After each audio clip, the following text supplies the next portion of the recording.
kang sambahin, karapat-dapat kang purihin, karapat-dapat kaming makinig sa iyo sapagkat alam namin na Lord, ang lahat ng nais mo ay para sa ikabubuti ng iyong mga anak. Maraming pong salamat. And to you, Father, we give all the glory, the honor, and all the praises in Yeshua's name. Amen and amen. Babasahin po muna natin ang chapter 30 and then pagkatapos po ay muli kung saan tayo natapos nung nakaraang linggo ay itutuloy po natin. Let's start sa verse 16, no? Sabi po diyan, you are to take the atonement money from the people of Israel and use it for the service in the tent of meeting, so that it will be a reminder of the people of Israel before Adonai to atone for your lives. Adonai said to Moshe, you are to make a basin of bronze with a base of bronze for washing. Place it between the tent of meeting and the altar and put water in it. Aaron and his sons will wash their hands and feet there. When they enter the tent of meeting, they are to wash with water so that they won't die. Also, when they approach the altar to minister by burning an offering for Adonai, they are to wash their hands and feet so that they won't die. This is to be a perpetual law for them through all their generations. Adonai said to Moshe, take the best spices, 500 shekels of myrrh, that is 12.5 pounds, half this amount, which is 250 shekels, of aromatic cinnamon, and 6 1/4 pounds, 250 shekels of aromatic cane. 500 shekels of cassia, use the sanctuary standard, and 1 gallon of olive oil. And make them into a holy anointing oil. Blend it and perfume it as would an expert perfume maker.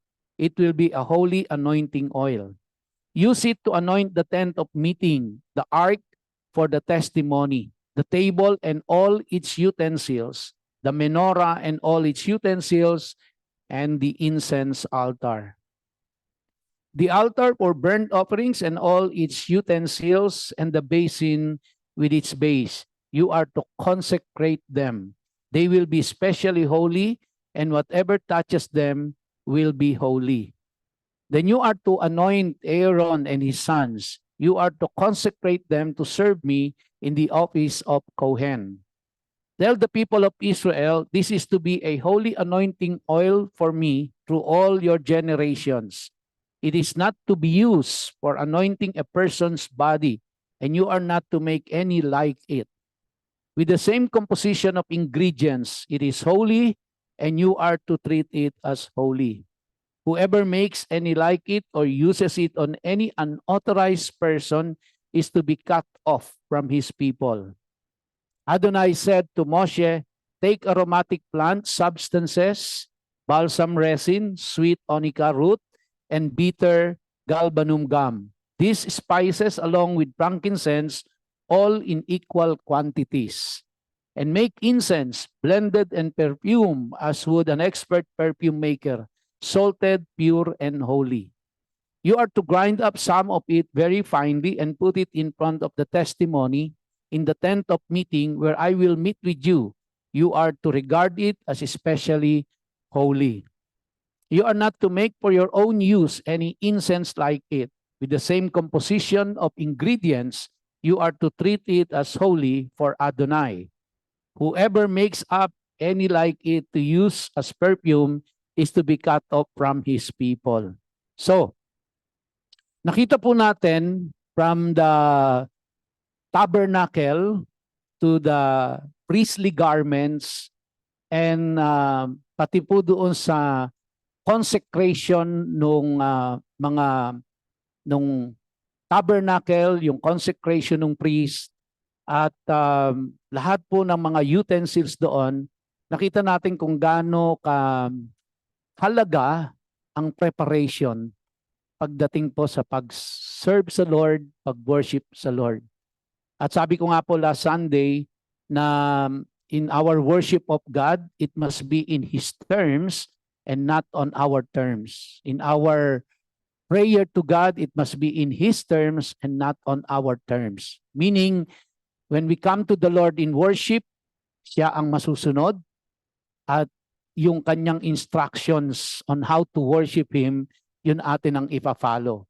When we come to the Lord in prayer, the same, no? Na yung kanyang instructions ang masusunod at yun ang ating susundin.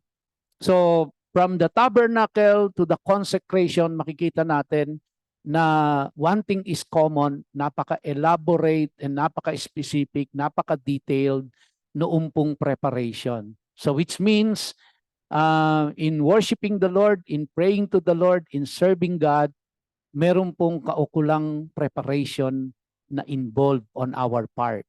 Meaning we cannot just come to the Lord in prayer haphazardly. We cannot just come to the Lord in prayer na hindi po natin sinusunod yung kanyang instructions. So makita natin na hindi po basta-basta ang paglapit sa Diyos. Considering na siya ay Diyos. Hindi po siya tao. Considering na siya ay holy, no? Considering na siya ay all-powerful. Considering He is the creator of heaven and earth. And we, mere human being, lalapit sa Diyos na makapangyarihan sa lahat. Lalapit sa Diyos na banal. Di ba? So, parang pag-iisipin mo, parang sobrang layo natin sa yung kabanalan ng Diyos at yung ating pong pagiging sinful, hindi talaga pwedeng basta-basta na lang tayo lalapit sa Kanya. Ang maganda po, dahil sa pamamagitan ng Panginoong Hesukristo, no, tayo po ay nakakalapit sa Diyos, na ang tinitingnan ng Diyos ay ang Kanyang anak at hindi tayo. Kaya lang ho nating nagagawa na lumapit na kahit anong oras, kahit nasaan tayo at anuman ang ating sitwasyon sa buhay, walang ganong elaborate na preparation. Di ba? Nakakalapit tayo, hindi katulad nila nung Old Testament, they have to do all of those things bago bumaba ang presensya ng Diyos sa kanila. They have to get ready para sa pagbaba ng presensya ng Diyos sa kanila. And it takes a lot of effort. It takes a lot of preparation. It takes a lot of time and sacrifice para po bumaba ang presence ng Diyos sa kanila. But because of the Lord Jesus Christ, nakita po natin na we can always come to the Lord at any time, anywhere. Masaya, malungkot tayo, may problema or wala, we can always come to the Lord dahil sa ating Panginoong Hesukristo. So kaya pag tiningnan tayo ng Diyos, ang nakikita niya ay yung ginawa ng anak niya para sa atin. Kasi kung tayo lang, wala po ang Panginoong Hesukristo to cover us, tingin ko po, hindi magiging acceptable yung ating pong mga paglapit sa Kanya. But because of the Lord Jesus Christ, ay nakakalapit po tayo ng ganun sa Panginoon. Now, nung last Sunday po, binanggit ko na yung pangalawa sa pinaka-banal na gamit dun sa loob ng tabernacle ay yung pong altar of incense o yung golden altar kung tawagin. So again, it is different from the brazen altar na nasa labas. Ito po ay nasa loob ng holy place. Kasama niya doon ang menorah, kasama niya doon ang table of showbread. And ang sabi po natin, ito ay kumbaga place of prayer. No? Yung altar of incense na ito is it symbolizes po yung prayer of the saints being lifted up to the Lord. Now, where can we see that? How can we prove na yun nga ay yung altar of incense na yon is an altar of prayer? No? At nakita natin merong seremonyang ginagawa doon yung high priest kada Yom Kippur, once a year. Marami siyang ginagawang seremonya doon. At ang isa sa mga seremonyang ginagawa niya doon is yung paglalagay noong pong baga para siya yung sumusunog dun sa incense na manggagaling dun sa brazen altar. Wala pong ibang pwedeng pagkunan ng gagamiting pang-apoy doon sa incense kundi doon sa brazen altar. So hindi sila pwedeng kumuha kahit saan. Doon lang nila kukunin yon. And then pagkatapos po noon, ginagawa niya yon, pupunta muna siya doon sa menorah kasi yung menorah, tinitrim yung wick, yung pinaka-mitya. Ititrim yon sa umaga, ititrim yon sa gabi. So tapos mag-a-add sila ng oil doon sa umaga, mag-a-add ng oil sa gabi. Kaya continuous yung burning ng menorah, no? And then pagkatapos po noon, sisindihan niya yung yun namang altar of incense, which is the altar of prayer. And continuous yun din. Kung paano yung menorah continuously burning, ganun din po yung altar of incense continuously burning. Yung incense doon, walang patid yun. At dito po sa binasa natin kanina, in-specify ng Diyos diyan kung paano titimplahin yung pong incense na gagawin nila at ano-ano mga ingredients at kung paano titimplahin yung anointing oil na ipang-a-anoint doon sa tabernacle at ipang-a-anoint doon sa mga priest. So, in-specify lahat ng Lord sa kanila yan. Now, saan po natin makikita na yung altar of incense na yon is an altar of prayer? Ito po ay nasa Revelation chapter 8. And let me read to you. Verse 1. When the Lamb broke the seventh seal, there was silence in heaven for about half an hour. And I saw the seven angels who stand before God, and seven trumpets were given to them. Another angel came and stood at the altar, holding a golden censer, and much incense was given to him, so that he might add it to the prayers of all the saints on the golden altar, which was before the throne. And the smoke of the incense with the prayers of the saints went up before God out of the angel's hand. So makita ho natin from the Old Testament to the New Testament, from the time of Moses up to the time of Revelation. Nakita ho natin dito na the golden altar is burning with incense and together with the prayer of the saints. In Romans chapter 8 verse 34, Christ Jesus is he who died, yes, rather who was raised, who is at the right hand of God, who also intercedes for us. No? I mentioned last Sunday po na continuous yung burning ng incense na nagsisimbolize po na continuous yung prayer. At doon po sa tabernacle, si Aaron as high priest, siya yung nagre-represent dun sa mga tao sa Diyos at nagre-represent ng Diyos sa mga tao, being the high priest.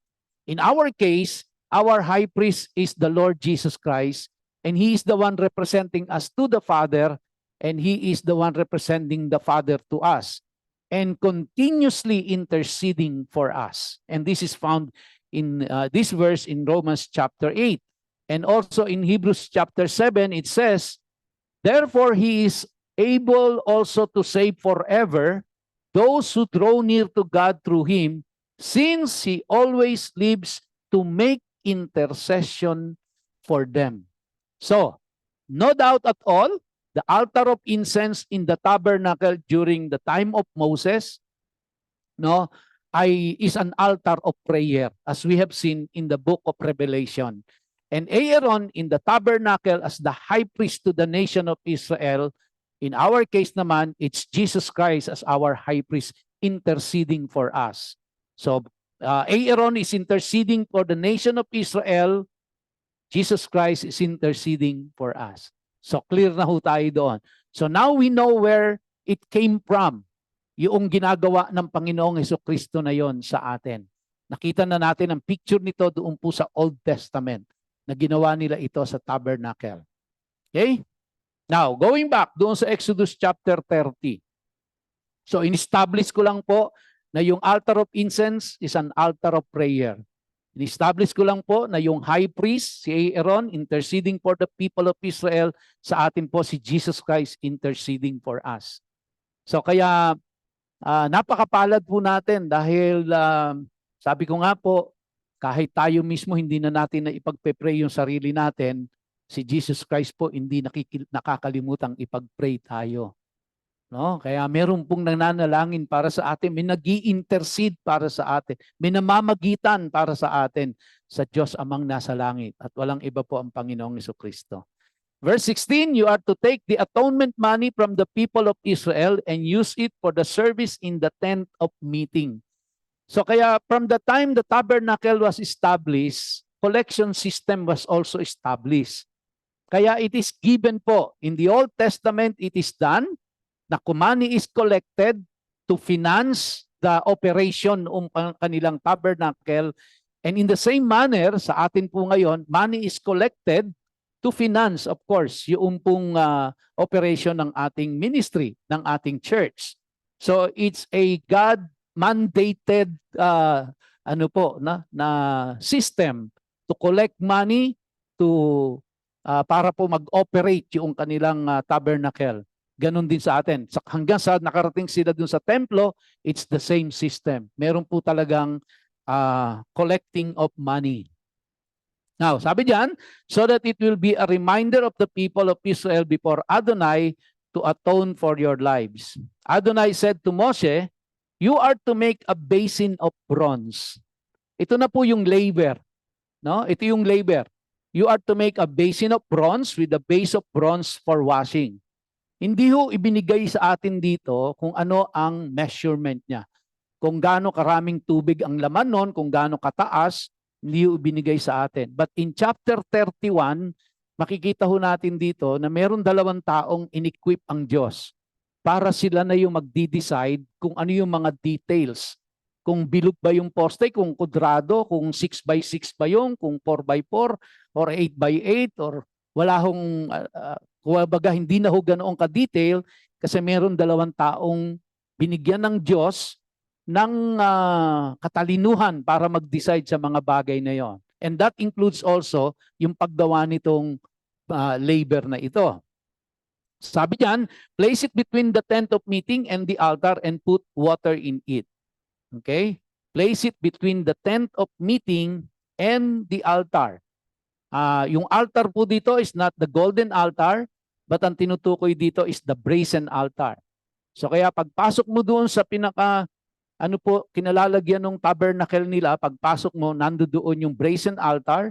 Sa harapan ng brazen altar, nandoon yung laver. Sa harapan ng laver, nandoon yung door, papasok doon sa holy place.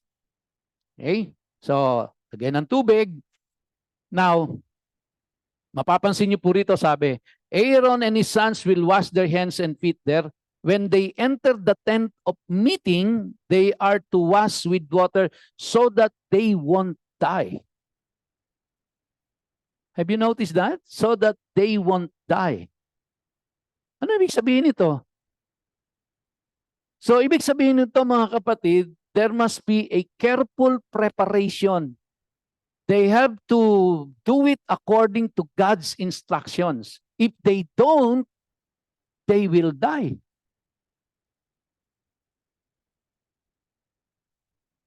So they have to really listen to the Lord. They have to really obey the Lord kung ano yung instruction ng Diyos. Any deviation from God's instruction will mean death on their part. So ano po yung pamamaraan ng paghuhugas nila? Di ba? Diniscuss natin last Sunday, uunahin ang kanang kamay, pagkatapos susunod yung kanang paa. Pero hindi niya pwedeng ilublob yung paa niya doon sa palanggana. Kumbaga, ang ipanguhugas niya yung kanan niyang kamay sa kanan niyang paa. At dapat mauna ang kamay, hindi ang paa. At dapat mauna ang kanan, hindi ang kaliwa. Dahil pagtapos na yon, huhugasan niya naman yung kaliwa niya. Tapos ang panghuhugas niya doon sa kaliwang paa niya ay yung kaliwang kamay niya. Now, hindi pwedeng mauna ang kaliwa. bago yung kanan. So, ano po ibig sabihin? Hindi pwedeng basta pumunta ka na doon kung anong gusto mong gawin. Bakit to ganun kahigpit? Kung iisipin natin sa panahon natin ngayon, parang parang ika nga, napaka-OA naman. Di ba? Pero hindi po kasi haharap siya sa Diyos. Haharap siya sa Diyos na banal. Haharap sa Diyos na makapangyarihan sa lahat. Diyos siya haharap. Hindi siya haharap sa hari, sa Pharaoh. Haharap siya sa Diyos. Kaya kung itatranslate ho natin sa panahon natin ngayon, mga kapatid, although nandyan, of course, ang Panginoong Jesucristo, that we can come to God the Father at any time, at anywhere, but the principle remains the same. That when we come to the Lord in worship, in prayer, in serving the Lord, it's got to be on His terms and we have to follow His instructions. We have to be conscious, we have to be careful, we have to obey it to the letter. So, ibig sabihin po, seryosong bagay ito. Ang paglilingkod sa Diyos ay seryosong bagay na hindi pwedeng kahit papaano na lang. Mairaos lang. Dahil sa kanila po, hindi uubra yon. Dahil pag ginawa nila yon, ang ibig sabihin po nun ay kamatayan sa part nila. Kaya sa tingin ko po, kung halimbawa, gagawin natin ito sa panahon natin ngayon, at ganito ang mga patakarang susundin, at ganito ang paiiralin ng Diyos, tingin ko po hindi tayo magkakaroon ng mga mega churches.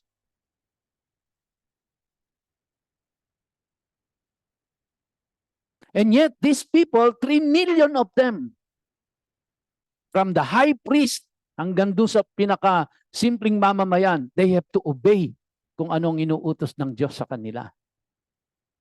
Masyado ho tayo, sa tingin ko, ang generation natin, masyado tayong naging relax, masyado tayong naging complacent, masyado tayong naging go-lucky. No? Masyado natin tinake lightly yung paglapit sa Diyos, yung pagsamba sa Diyos, yung pagpupuri sa Diyos, yung pananalangin sa Diyos. Nakakalimutan nating Diyos yung nilalapitan natin, hindi tao. Nakakalimutan natin na dapat sa paglapit sa Kanya, yung pinaka-best ang ibibigay natin. Handa tayo, preparado tayo, at lalapit tayo sa Kanya sang-ayon sa kung anong instruction niya sa atin. Sabi diyan, no? They are to wash with water so that they won't die. So ibig sabihin, isang malinitong maghuhugas ng paa at kamay dito, kamatayan ang kapalit. Kaya't hindi sila pwedeng magkamali. No? Also, when they approach the altar to minister by burning an offering for Adonai, they are to wash their hands and feet so that they won't die. This is to be a perpetual law for them through all their generations. So alam po natin yung paghuhugas ng kamay at paa is an act of purification and sanctification. Mapalad do tayo dahil we don't need to go through that washing of hands and feet to be regenerated, to be sanctified, to be cleansed, because ang Panginoong Jesucristo na po ang gumawa sa atin noon.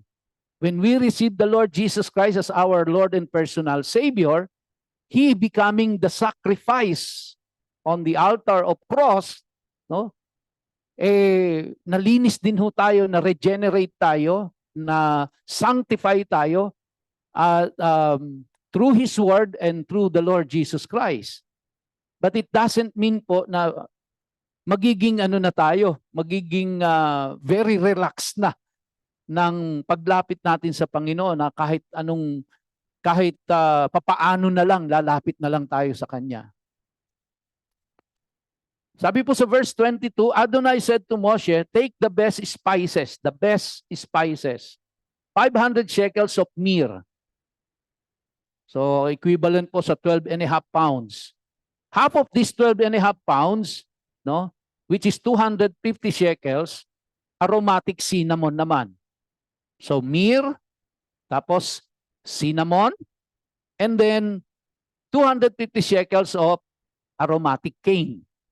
So yun po yung ingredients, no? And then 500 shekels of cassia, and in-specify pa kung ano ang gagamiting standard, no? Yung pong sanctuary standard. And 1 gallon of olive oil. And make them into a holy anointing oil. So yun yung ingredients na in-specify ng Diyos to anoint the tabernacle, its utensils and furnitures, and of course to anoint the priest. At ang gagawa po nito ay yung mga expert perfume maker. So, pati kung sino yung gagawa, ano po? It will be a holy anointing oil. Now, I'm not sure na lang po sa panahon natin ngayon, kasi itong anointing oil na ito ay talagang specifically gagamitin lang nila doon sa templo. Wala nang iba. Hindi nila pwede itong gamitin sa kahit saan. Hindi pwede itong gawing pabango ng tao. O kaya naman pang deodorize ng kanilang bahay or ng room. Hindi nila pwedeng gawin yon dahil doon lang gagamitin yon. Kaya lang ngayon kasi, naglipa na ultimo sa sa Shopee tsaka Lazada. May ma-order kang anointing oil. So hindi ko alam kung papaano na ang nangyari diyan. But strictly speaking, nung time nila, ang anointing oil na specified ng Diyos kung ano ang ingredients at kung sino ang gagawa, doon lang siya pwedeng gamitin at hindi pwedeng gamitin sa iba. No? Last Sunday po may nagbigay sa akin ng anointing oil. Inamoy ko, ang bango. No? Ang bango. Inabuto sa akin, sabi niya, Pastor, kasi nabasa ko ho dyan, ito yung binabasa natin. Nabasa ko ho dyan, hindi pwedeng gamitin na pampabango. Kasi binigay na lang sa akin, inamoy-amoy ko po ang bango niya. Nasa maliit na lalagyan na gano'n. So kaya iniisip ko po, meron kasi kung anointing oil na ibinigay yung kapatiran natin galing Israel, yung nagbigay sa akin noon, gano'n din, galing din straight from Israel. So iniisip ko po sa December 10, yun ang gagamitin ko para doon sa mga leaders and workers. No? It's an anointing oil. No? So, wow, praise the Lord. Sabi diyan, use it to anoint the tent of meeting. And of course, when we say the tent of meeting, it is the tabernacle, the ark for the testimony, the one inside the most holy place, no? The ark of the covenant. It is to be used to anoint yung mga furnitures and utensils inside the tabernacle. The table and all its utensils, the table of showbread, the menorah, we know that already, and all its utensils, and the incense altar. So, yung pong binigay na ingredients ng Diyos na yon at yung magtitimpla nun, magpuproduce ng anointing oil na yon, dun lang siya gagamitin. Intended only for the furnitures and utensils inside the tabernacle. The altar for burnt offerings and all its utensils, and the basin with its base. So including the laver. So madalit salita po, lahat ng gagamitin doon sa tabernacle, from the outer court to the to the holy of holies, lahat po ng gagamitin doon must be anointed with oil, must be consecrated, must be dedicated to the Lord. Kaya translated to our modern times, dapat po lahat ng gamit dito, ginagamit lang siya para sa pagtugtog, pagsamba, pagpupuri sa Diyos. Hindi tayo dapat makarinig dito ng Hotel California. Oh, hindi tayo dapat, lahat ng nandito, the sound system, lahat ng ito, dinedicate po natin sa Diyos ito. Kung natatandaan nyo, yung huling gamit na binili natin, yung drum set na yon, ay si Pastor Ed pa ang nag-dedicate noon. Ibig sabihin yan po ay gamit ng Diyos para sa Diyos. If we want to translate itong nababasa natin dito, kasi this is the place of worship na ibinigay ng Diyos sa atin, then everything na nandito po ay para sa pagsamba sa ating Panginoon. Para sa kanyang kapurihan, pinagkaloob niya yan para sa pagpupuri at pagsamba sa kanya. Kaya doon natin siya gamitin. Tayo po'y mapalad sapagkat um, yung mga gamit pong yan ay alam naman natin hindi po mura. May halaga din po lahat yan. No? Ibig sabihin talagang pinrovide ni Lord. Ultimo sasakyan ho natin. Pinrovide ni Lord. Yung property, itong building and all of this, pinrovide ng Panginoon for His glory para po sa kanyang kapurihan. No? So you are to consecrate them. They will be specially holy and whatever touches them will be holy. Now, please take note mga kapatid. Please take note. Ang unang-una, walang ibang pwedeng mag-declare ng isang bagay o isang lugar ay banal kundi ang Diyos lang. Wala hong karapatan ng pastor na mag-declare na ito ay holy, ikaw ay holy. Ang Diyos lang ho ang merong may karapatan yan. Okay? Pangalawa po, nagiging holy lang yan dahil dineclare ng Diyos. Kung hindi dineclare ng Diyos na holy yan, hindi holy yan. Kasi po, bakit ko binibigyan ng emphasis to? At bakit ganito nila binibigyan ng emphasis ito dito? Kasi po mga kapatid, nung time nila, naniniwala ang maraming tao noon na yung pong mga katulad doon ng mga frankincense or incense or yung mga ingredients na ginagamit, may magical power. Kaya they want to get hold of that kasi merong magical power. Parang agimat. Pag nahawakan nila na ano nila yon, may agimat, may galing. Kaya gusto nila magkaroon sila. And dito nagising ang mga Israelita, nakita nila yan kasi sa Egypt na binibigyan ng kumbaga yung tao o yung Pharaoh ang nagdi-declare na ang isang bagay ay holy or may kapangyarihan or may magic. And so kaya po ang binibigyan ng emphasis dito ay kung ano lang ang diniklara ng Diyos na holy, yun lang ang holy. Take for example, Mount Sinai. Ang Mount Sinai po ay nagiging holy lang kapag nandun ang Diyos, ang presence ng Diyos. Pag umalis na ang presence ng Diyos doon, kahit nandun pa si Moses, hindi na holy yon. Yung summit na kung saan dun minit ng Diyos si Moses, naging banal lang ho yun kasi nandun ang presence ng Diyos at active ang Diyos noong mga oras na yon. Umalis ang Diyos doon, yung bundok ng Sinai na yon is the same as the other mountains. Okay? So, kaya nagiging holy lang ho siya ito. Yung mga ingredients na ito, naging holy lang siya kasi dineclare ng Diyos na holy siya. Kung hindi dineclare ng Diyos na holy yon, hindi ho holy yon. So nagiging holy lang dahil dineclare ng Diyos. And sabi diyan, they will be specially holy and whatever touches them will be holy. It's because God declares it. Okay? So, kasi nga po, gustong alisin sa kaisipan ng mga tao noon na merong magical power yung mga ano na yon, yung mga ingredients na yon. Kasi pag yung po mga ingredients na yon, outside of the temple, hindi na siya holy. Kahit na pagsama-samahin mo pa siya at itimplahin mo pa siya, outside of the temple or outside of the tabernacle, outside of its main purpose, then those ingredients are not holy. Okay? Things ay nagiging holy lang when God declares it holy. Ito rin ang ginamit kay Aaron. Sabi diyan, then you are to anoint Aaron and his sons. You are to consecrate them to serve me in the office of Kohen, the office of priest. Tell the people of Israel, this is to be a holy anointing oil for me through all your generations. It is not to be used for anointing a person's body. Ito po siguro yung dahilan kung bakit ibinigay na lang sa akin yung anointing oil. Kasi sabi diyan, it is not to be used for anointing a person's body. Meaning, wag mong gamiting pabango yan. Kasi mabango siya eh. Mabango siya. No? Kaya ang pinaggawa nila dito, yung expert perfume maker eh. Alam niya kung paano titimplahin At mabango yon. Pero hindi yan intended para gawing pabango ng tao. Intended yan para i-anoint yung mga utensils and furnitures at yung mga priest doon sa tabernacle. And you are not to make any like it with the same composition of ingredients.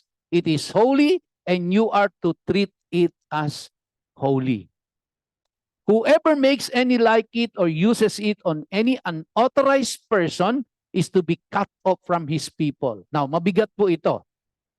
Yung cut off from his people. Para sa kanila. Para sa mga Hudyo, una, you will be cut off from your relationship with God.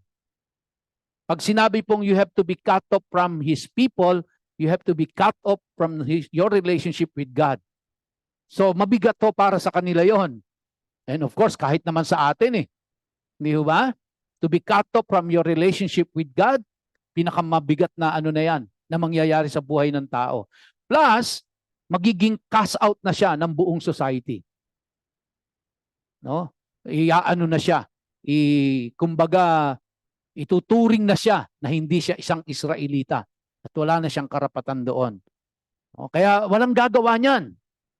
Wala pong gagawa niyan na yung tinimplang anointing oil na yon ay gagamitin niyang pabango niya o kaya gagamitin niyang pampabango sa kwarto niya o sa bahay niya. No? Now, verse 34. Adonai said to Moshe, take aromatic plant substances. So, kanina nakita natin ang pinatimpla this anointing oil. Ngayon naman po yung incense. So, itong incense na ito, hindi nila pwedeng ipasabkon. Ibig sabihin, hindi nila pwedeng ipagawa ito sa iba. Even the anointing oil, hindi pwedeng ipagawa sa iba. Kailangan doon gagawin yon, sila gagawa. Yung mga ingredients pwedeng manggaling sa ibang lugar, pero the moment na minix na ito at gagamitin na ito for the tabernacle, kailangan sila na po yon. No? Sabi diyan, take aromatic plant substances, balsam resin, isang uri ng puno. Ito pong balsam na ito, kukunin nila yon. And then sweet onica root. Ano po itong sweet onica root na ito? It's a, isang uri ng sea creatures. Kinukuha ito sa ilalim ng dagat. No? Ito po ay nasa pamilya ng mga mollusk, ng mga suso, yung mga ganon. So, tapos, meron po silang, pag kinuha nila yon, meron po silang ine-extract doon na pabango. Imagine nyo, no? Paano nilang nalaman ito at kukunin sa ilalim ng dagat yan at yun ang gagamitin nila sa paggawa ng incense nila. Ano pa po? And bitter galbanum gum. It's a kind of plant na available din ho doon sa Middle East. No? And then, bitter galbanum gum. These spices along with frankincense. Yung frankincense naman po is matatagpuan lang ito sa Arabia. And then sa Arabia, ito po ay sang-ayon sa kasaysayan, napakamamahal ho nito. Sa katunayan ho, kapag ito ay hinarvest, kunyari sa Arabia, tapos itatravel nila yan, dadalhin nila yan dun sa Israel, bago makarating ho yun doon, hinaharang na sa daan ng mga tulisan. Hino-hold up na sila doon. Hina-hijack na sila doon. Yung mga may dala-dala niya. Kasi napakamahal niya. So, kung madalit salita po, yung ginamit na ingredients para dito sa paggawa ng incense, mga, ika nga, kung tawagin natin, materiales puertes ito. Yung ginamit para dito. Kaya nga masasabi natin, dahil ang nagre-require nito ay Diyos, hindi pwedeng basta-basta. No? Imagine nyo, yun lang yung onica root lang nagkukunin mo sa isang sea creatures. Bago mo makuha sa ilalim ng dagat yan, pag nakuha mo pa yon, i-extract mo pa yon, ipoprocess mo. At ang ipoprocess mo doon, kukunin mo yung mabango sa kanya. Di ba? Paano pagpo-process ang ginagawa nila? And then tapos mabubuo yon, magiging incense, tapos yun ngayon ang sisindihan. At yun ang maaamoy ng Diyos, ika nga. No? Magiging sweet aroma sa kanya yon. And those are the prayer. Kaya yun po yung prayer of the saints, mga kapatid, Yung prayer po natin sa Panginoon, it's a sweet aroma. So imagine niyo po that whenever you pray, imagine niyo po yung incense na nagbe-burn. Na habang nagbe-burn po yung incense, especially made siya, especially na tinimpla talaga siya kung iba-ibang mga ingredients at nagiging mabangong samyo yon. Kung yun po ay i-connect natin ngayon na yon ay prayer of the saints, ibig sabihin po yung prayer natin is like an incense na mabango sa Diyos. Tapos ayaw nating manalangin. Di ba? O hindi naman pala, tamad lang manalangin. Minsan nakakalimutan or minsan, di ba? Pero yung palang nananalangin tayo, sa atin minsan hirap tayo to find words, minsan nag-struggle tayo, physically, mentally, di ba? Emotionally, nag-struggle tayo in our prayer. Minsan, ano po tayo looking for words in the air, lalo na kung praying in public. Pero, come to think of it mga kapatid, compare it with the altar of incense na continuously burning yon, tapos ang Diyos ang nag-specify kung ano ang timplang ang mga ingredients at kung paano gagawin yon, and then it is a sweet aroma to the Lord. So ang prayer po pala natin mga kapatid, like an incense, mabango pala sa Diyos yon. Ibig sabihin kung mabango sa Diyos, nasisiyahan ng Diyos. Nasisiyahan ng Diyos. Kaya po, masarap pala manalangin. Masarap pala manalangin. Kaya pag magpe-pray po kayo, iisipin nyo, parang altar of incense na nagbe-burn siya, na naamoy ng Diyos at nasisiyahan siya. Kaya manalangin na kayo. At ang sabi diyan, and make incense blended and perfumed as would an expert perfume maker, salted, pure, and holy. You are to grind up some of it very finely and put it in front of the testimony in the tent of meeting where I will meet with you. You are to regard it as especially holy. Here is the thing. So whenever that altar of incense is burned, no? And that's actually yun lang po ang hindi pwedeng pumasok ang high priest sa Holy of Holies without doing that first. It is a prerequisite. Bago ka pumasok sa Holy of Holies, it is a prerequisite for the high priest before God will meet him in the Holy of Holies. It is a requirement. Meaning hindi siya makakapasok sa Holy of Holies without doing that. Without interceding, praying for the nation of Israel. Hindi siya makakapasok doon. And that's the only time, after having done that, that's the only time na imi-meet siya ng Panginoon. Bakit? Na-comply niya na yung mga requirements. Nakapag-offer na siya sa brazen altar, nakapaghugas na siya doon sa laver, tapos nakapasok na po siya doon sa holy place, and then tapos nakapag-burn na siya nung menorah, nakapag-burn na siya nung incense, and that's the only time that the Lord will meet him in the Holy of Holies. Because in full compliance na siya doon sa requirement ng Diyos. Oh? And then sabi po dyan, you are not to make for your own use any incense like it. With the same composition of ingredients, you are to treat it as holy for Adonai. Siyempre, alam ng mga priest kung paano timplahin yon. May tendency po yon na pagdating nila sa bahay, ganun din ang gagawin nila. At pausukin nila sa loob ng bahay yon, mabango nga naman yung kwarto nila, mabango yung bahay nila. Pero ang sabi ni Lord, that is only for the temple. Kaya po yung menorah, ang menorah po, kaya yung pinagawa nating menorah, hindi po 7 branches. Ang ipinagawa po nating menorah para sa church natin, yung 9 branches. Bakit to?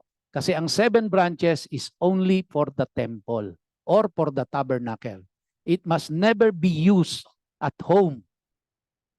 Doon lang siya sa temple. Okay? Kaya kung meron man po sila, meron silang minora sa bahay, hindi na sinisindihan yon yung 7. Ang sinisindihan nila yung 9. No? Ang tawagan nila ay Hanakiya.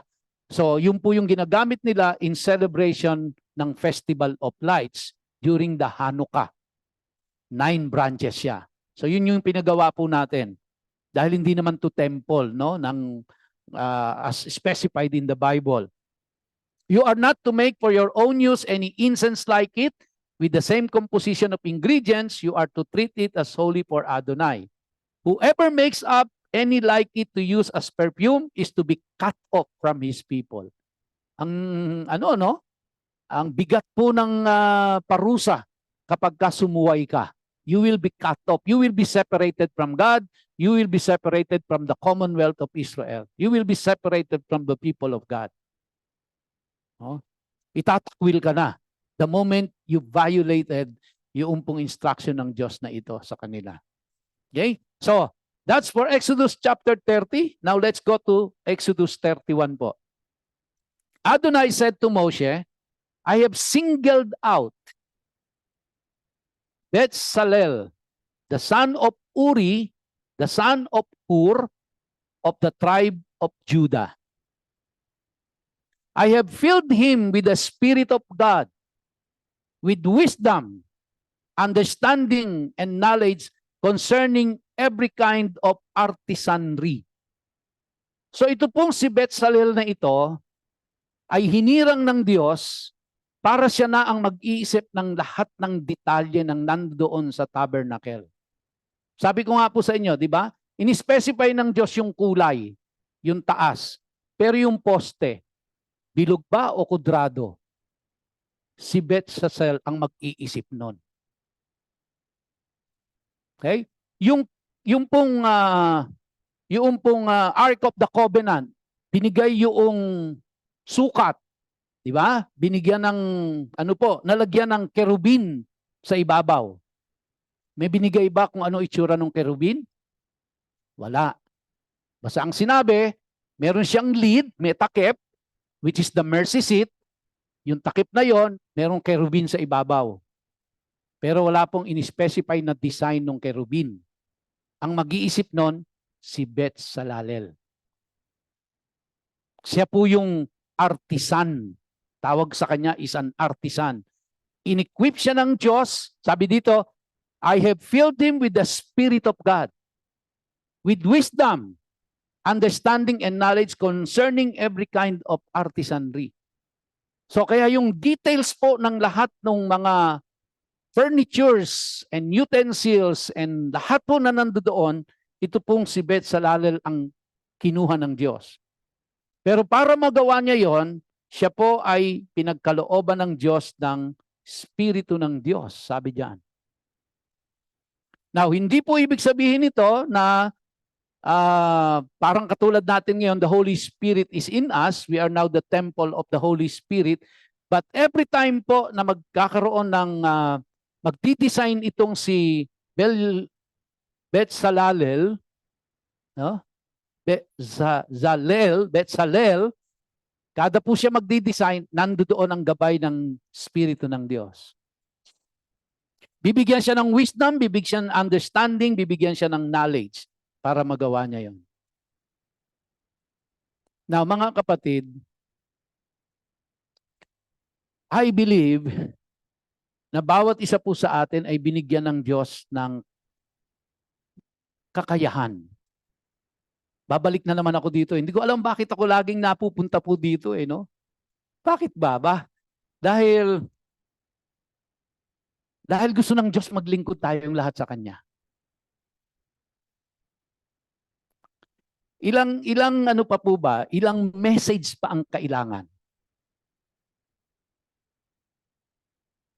na marinig mo para tumugon ka sa paglilingkod sa Diyos?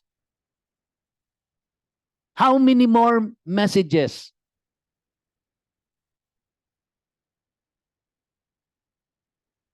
Pag merong ipapagawa ang Diyos sa iyo, at ikaw ay willing na sumunod, i-equip ka niya.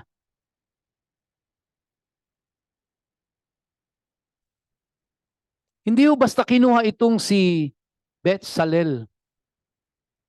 In-equip siya ng Diyos para sa specific job na gagawin niya doon po sa tabernacle.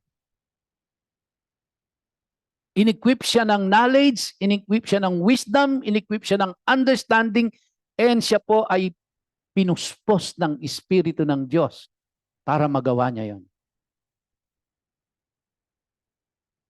This is a typical example po mga kapatid na kung merong ipapagawa ang Diyos sa iyo, sabi ko nga po sa inyo malalaman mo yan dahil alam mo kung ano yung kakayahan mo. Alam mo kung saan ka gifted. Oh, alam mo kung saan ka, ano ang iniregalong gift, kakayahan ng Diyos sa iyo. Alam mo yon. At kaya inilagay ng Diyos yan, kaya ibinigay ng Diyos sa iyo yan para gamitin mo para sa Kanya. At the moment na yan ay, the moment na ikaw ay nagdesisyon na gagamitin mo para sa Diyos yung talent na yan, i-equip ka ng Diyos katulad ni Bezalel. He will fill you with the Holy Spirit. He will give you wisdom, understanding, and knowledge. Now, kaya kung ganito po, ganito po yung gagawin, ano pa po ikatatakot natin para maglingkod tayo sa Panginoon? Ano po ba iniintay natin? Good for those who are already serving the Lord. Please continue doing that. Don't quit. In-equip ka na ng Diyos. Binigyan ka na ng kakayahan ng Diyos. Don't ever quit. At kung ikaw ay wala pa sa larangan na ito, remember, you were created, you were saved to serve, to worship and serve God. Si Solomon, isang taong biniyayaan ng talino ng Diyos. Isang taong nagtamasa ng kapangyarihan, ng yaman, ng kasikatan, material na bagay, lahat. Nasa kanya na. Naging makapangyarihan, naging sikat, lahat ng kailangan, material na bagay, lahat meron si Solomon. Yung adoration ng tao, yung paghanga ng tao, lahat-lahat na meron si Solomon. Pero nung time na siya ay malapit ng mamatay, pagkatapos niyang maranasan ng lahat ng bagay na yon, anong sabi ni Solomon? Ano ang naging conclusion niya sa buhay niya? Ang naging conclusion ni Solomon, ang purpose mo lang sa buhay bilang tao ay ang sumamba sa Diyos at maglingkod sa Kanya. Binig sabihin, nakita ni Solomon lahat ng material na bagay na yan, lahat ng kasikatan na yan, lahat ng kapangyarihan na yan, lahat ng meron na yan, walang saysay lahat yan, kung tutuusin. Ang talagang merong lang saysay sa buhay ay ang maglingkod sa Diyos. Ang sumamba at maglingkod sa Diyos. Kaya lang ang malungkot, siyempre ang nakikita natin sa panahon natin ngayon, ang tao is more focused on the material things of this world. Makikita natin ang tao na mas ang panahon, ang lakas, ang oras, ang talino, ang lahat inuukol para sa material na bagay na ito. Na sinabi na ni Solomon, ang taong nakaranas ng lahat ng kasaganahan at kapangyarihan sa mundong ito ay sinabi ng vanity is vanity. Everything is vanity.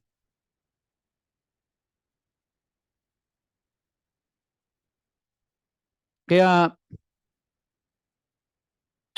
i-equip ka ng Diyos. Kaibigan, kapatid,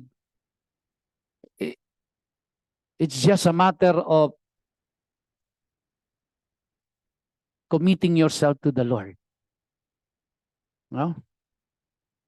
Dito muna tayo titigil. By the way, bago ko po tapusin, na gusto ko lang bigyan ng emphasis ito. Kasi baka nag-iisip ka na mag-iisa ka eh. Baka nag-iisip ka na mahirap kasi paano ako lang. Hindi ho. Kahit na biniyayaan ng Diyos si, pangalan nito, hirap tatasin ang pangalan nito. Bezalel, binigyan mo siya ng assistant. Verse 6, sabi diyan, I have also appointed as his assistant Oholiab. Alagay ko, nagliliyab sa ano to? Si Oholiab, the son of Akisamak of the tribe of Dan. Napansin niyo po ba kung sino ang hinirang ng Diyos para maging artisan do sa tabernacle? Galing sa tribe ni Judah at galing sa tribe ni Dan. Sino po sila? Sila yung mga leaders ng tribe. Si Judah at saka si Dan. So ibig sabihin, kapag ikaw tumugon sa Diyos, sa kanyang tawag, bibigyan kanya na makakatulong mo. Hindi ka mag-iisa dyan. Ha? May katuwang ka dyan. May kasama ka. Hindi ka pababayaan ng Diyos dyan, kaibigan. Tumugon ka lang. Tumugon na tumugon ka lang. Bahala ang Diyos sa iyo. Tayo po tayong lahat, mga kapatid.